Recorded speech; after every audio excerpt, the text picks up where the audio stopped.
Buen día, queridos y queridas oyentes, a nuevo episodio de nuestros mini podcasts. Esta vez vamos a tratar la pregunta: ¿es necesaria la iglesia para creer? Cada vez hay más personas que dicen: tengo mi fe, pero no necesito la iglesia para vivirla. Algunas personas incluso lo expresan de forma más contundente. Si miras a las iglesias con sus abusos, su jerarquía o su actitud autoritaria, es fácil perder la fe. Entonces, ¿sigue siendo necesaria la iglesia para creer? Se podría responder simplemente con un no. Si creer no fuera más que considerar algo como verdadero. Entonces, desde esa perspectiva, no necesito a la iglesia para creer en esto o aquello, para considerar esto o aquello como verdadero. Puedo decidir todo eso por mí mismo. En resumen, no necesito a la iglesia para que me diga lo que tengo que creer. Pero creer es más que aceptar una doctrina. Creer es una forma de vida y surge de una comunidad de personas. Así lo describe el evangelista Lucas cuando habla de la primera comunidad cristiana. Él escribe: se mantenían firmes en la enseñanza de los apóstoles, en la comunión, en el partimiento del pan y en la oración. Todos los creyentes estaban juntos y tenían todo en común. Así leemos en los Hechos Apóstoles, capítulo 2. Lucas describe aquí en estas dos frases lo que es la iglesia. Es ante todo una comunidad de personas, es una comunidad muy especial, ya que es una comunidad narrativa, una comunidad de celebración y una comunidad de acción, porque narra y transmite lo que los apóstoles han contado, celebra la presencia de Dios en nuestra vida, en el ritual de la Santa Cena y en la oración, y actúa colectivamente, por ejemplo, compartiendo los bienes disponibles. Una iglesia así no es un obstáculo para la fe, sino que la hace posible. Recordemos cómo llegamos nosotros mismos a la fe cristiana. Seguramente en algún momento hubo personas que nos hablaron de Dios, de Jesús y de sus propias experiencias con la fe. Quizás fueron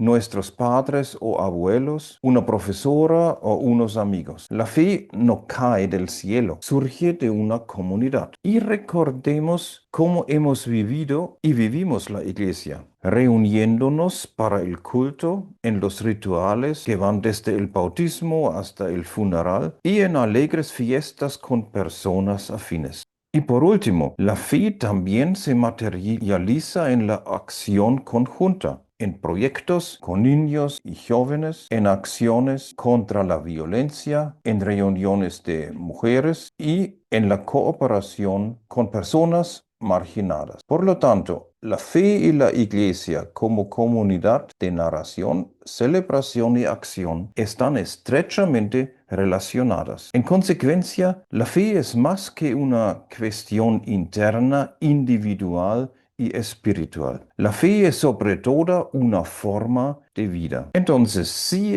esta es una definición universal de iglesia, ¿por qué existen tantas iglesias y denominaciones diferentes? Eso tiene mucho que ver con el contenido de cada comunidad, es decir, con lo que se cuenta exactamente y cómo se interpreta, cómo y qué se celebra y por qué se compromete una comunidad. Esto ha sido controvertido desde los inicios de la iglesia cristiana. Lo que Lucas cuenta sobre la primera comunidad cristiana suena como una comunidad pequeña, democrática y con una estructura casi de tipo socialista. Esto cambió pronto cuando el cristianismo creció y tuvo que organizarse, ya que entonces se crearon cargos y funciones fijas y pronto también una jerarquía. Cuando la iglesia se convirtió incluso en la iglesia estatal para mantener unido al Imperio Romano, se hizo necesaria una doctrina fija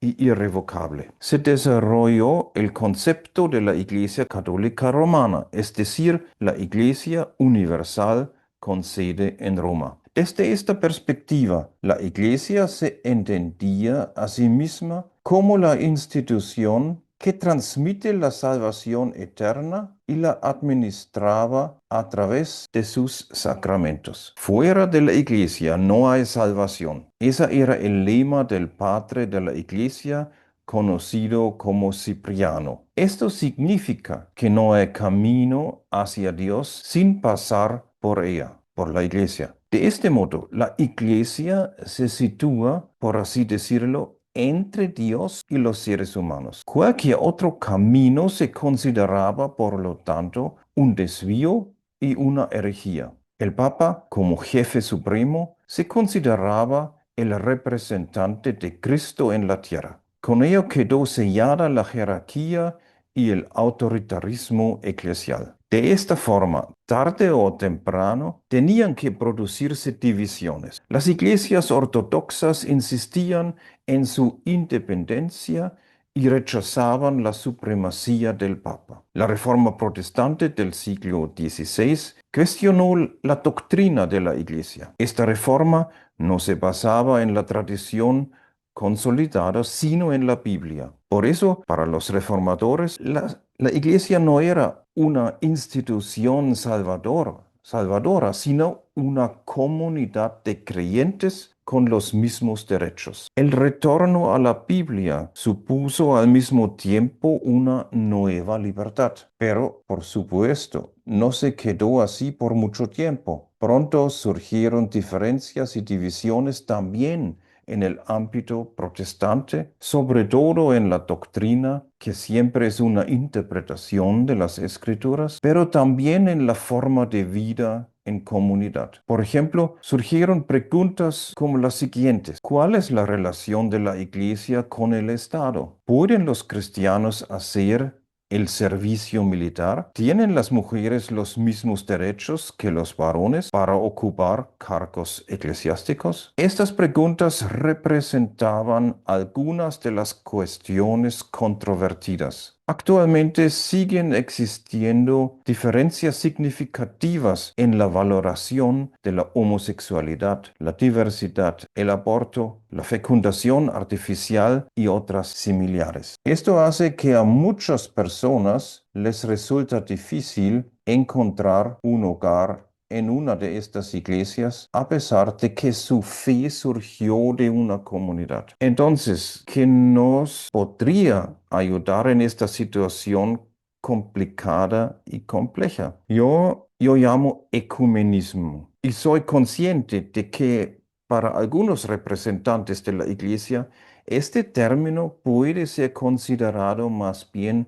como un insulto, porque no pueden aceptar otras confesiones. Pero en realidad, ecumenismo no significa otra cosa que universal, al igual que la palabra católico. Estos son conceptos que hacen referencia a la universalidad del cristianismo. Esto significa que tiene que ser posible que diferentes iglesias perciban los mismos retos globales de nuestro tiempo. Por ejemplo, el cambio climático, la explotación de los recursos naturales, la violencia y las guerras, así como la pobreza galopante en un sistema económico injusto. Si las iglesias vuelven a recordar lo que son en esencia, es decir, una comunidad de narración, una comunidad de celebración y una comunidad de acción, entonces las diferentes opiniones en materia de doctrina pueden quedar en segundo plano frente a la necesaria acción común. En resumen, ya no será necesario enfrentar la fe contra la Iglesia. Más bien se aplicará la siguiente máxima: la fe surge de la narración, la celebración y la acción de la comunidad.